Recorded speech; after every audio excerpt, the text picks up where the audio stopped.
kita bawa saudara-saudari kita yang mungkin masih ada konflik, ada masalah, ada rasa sakit hati yang kita belum bisa mengampuni.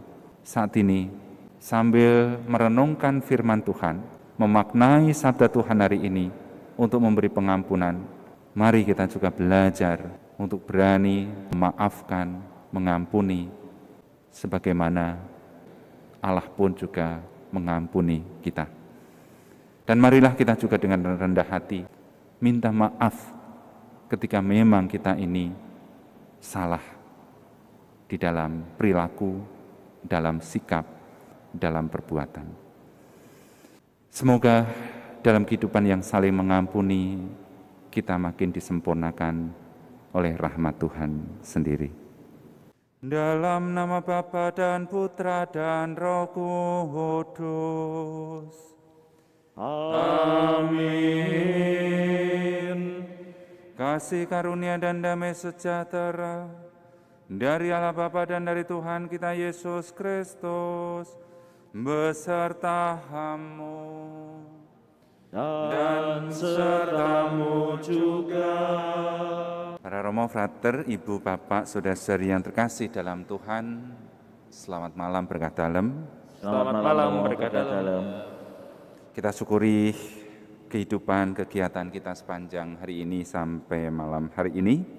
Dan kita ingin membawa rasa syukur itu di dalam Ekaristi bersama-sama pada kesempatan ini. Kita masuk dalam Kamis Biasa yang ke-19. Dan dari bacaan-bacaan yang akan kita dengar, setidak-tidaknya bacaan Injil, kita diajak untuk bisa saling mengampuni, saling memaafkan. Kita ini orang-orang yang masih memiliki kelemahan, kerapuhan, sehingga juga masih bisa jatuh dalam dosa.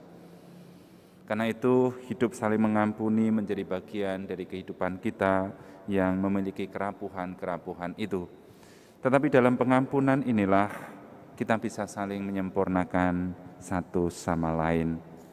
Itulah ajakan Tuhan pada Ekaristi malam hari ini. Marilah berdoa.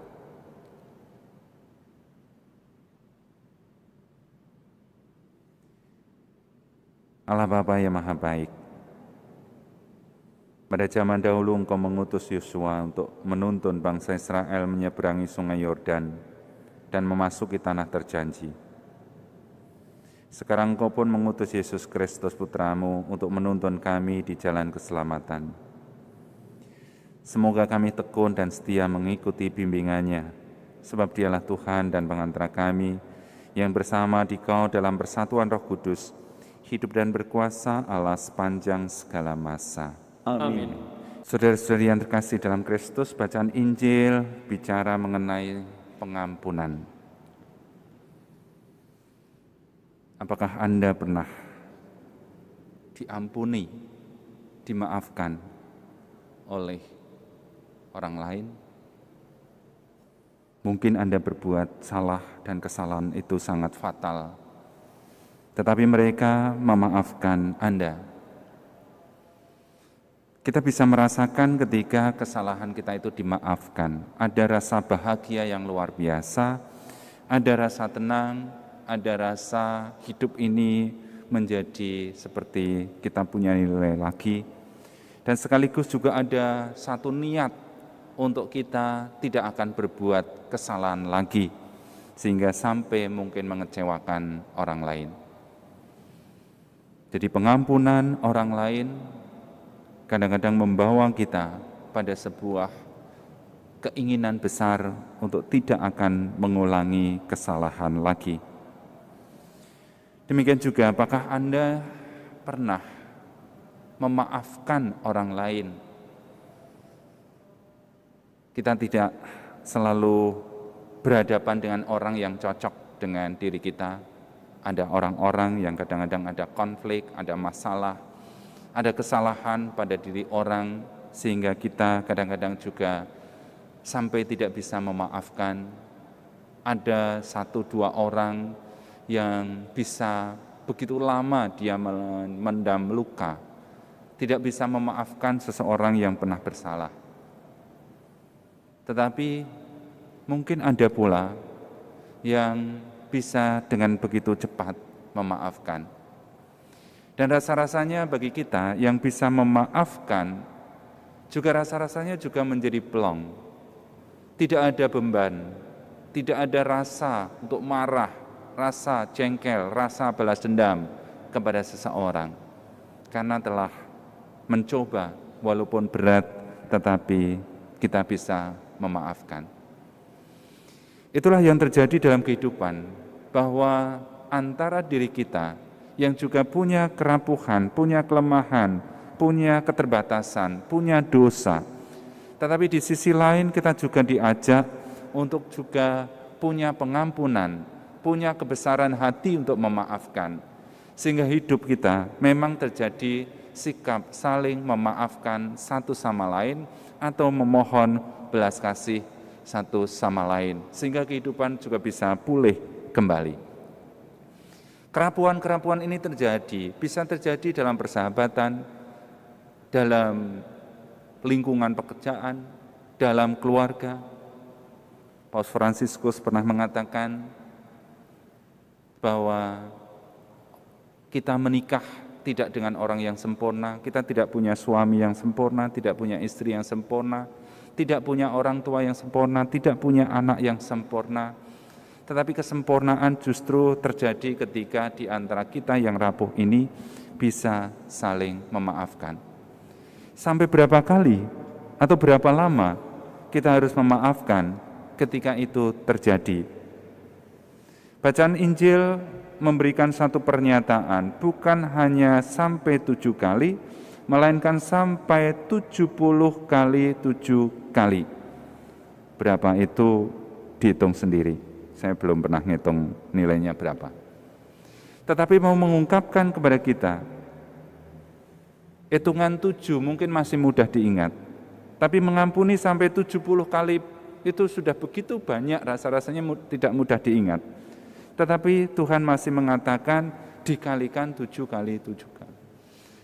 Mau menggambarkan ketika dalam kehidupan ini janganlah pernah membatasi pengampunan atau memaafkan seseorang. Mungkin, dan saya percaya, sakramen tobat pun juga akan selalu ada di dalam gereja untuk menunjukkan bahwa Allah juga tidak pernah ada batas untuk mengampuni seseorang. Melalui sakramen itulah kerahiman Allah dinyatakan kepada kita semua, orang-orang yang berdosa, orang yang bertobat, orang yang mohon belas kasih. Dan sampai kapan kita percaya selama ada gereja, sakramen itu mungkin juga akan tetap ada. Setidak-tidaknya sakramen ini sudah begitu lama, berabad-abad di dalam gereja, kita yakini telah memberikan tanda kerahiman Allah sendiri kepada umatnya yang bertobat. Ini menjadi gambaran ketika kita masih hidup ini, kita juga tidak boleh membatasi batasan-batasan sampai berapa kali. Ampunilah, ampunilah, ampunilah. Dan mungkin itu terus menerus. Mungkin ada rasa jelek, ada rasa sudah tidak tahan lagi, tetapi Tuhan tetap mengajarkan tidak ada batas berapa kali. Tapi selama Anda masih meyakini bahwa Allah pun juga penuh belas kasih, kita juga diajak untuk memiliki belas kasih dan pengampunan itu.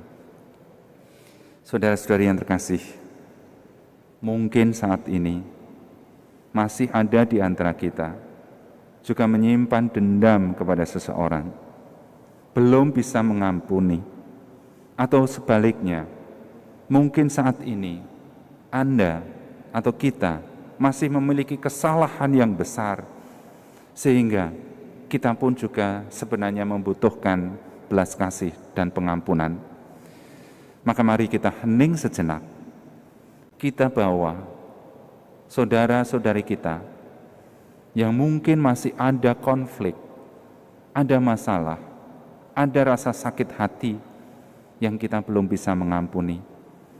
Saat ini, sambil merenungkan firman Tuhan, memaknai sabda Tuhan hari ini untuk memberi pengampunan, mari kita juga belajar untuk berani memaafkan, mengampuni, sebagaimana juga Allah pun juga mengampuni kita. Dan marilah kita juga dengan rendah hati minta maaf ketika memang kita ini salah di dalam perilaku, dalam sikap, dalam perbuatan. Semoga dalam kehidupan yang saling mengampuni, kita makin disempurnakan oleh rahmat Tuhan sendiri. Para romo, saudara-saudari yang terkasih, terima kasih atas kebersamaan kita semua dalam Ekaristi ini. Romo Didik, Romo Joko, Romo Herman, Brother Dit, terima kasih. Juga Komsos, terima kasih yang telah membantu kita semua. Juga selamat ulang tahun perkawinan pada Yohanes dan Wiyanti. Semoga selalu bahagia dalam keluarga. Dan mari kita senantiasa hidup sehat dengan selalu menjaga protokol kesehatan di antara kita. Sekarang mari bersama-sama kita menerima berkat Tuhan. Tuhan sertamu dan sertamu juga. Semoga kita masing-masing, keluarga-keluarga kita dan orang-orang yang kita doakan senantiasa mendapat kelimpahan berkat Allah yang Maha Kuasa, Bapa dan Putra dan Roh Kudus. Dengan demikian perayaan Ekaristi sudah selesai. Syukur kepada Allah. Marilah kita hidup saling mengampuni. Amin.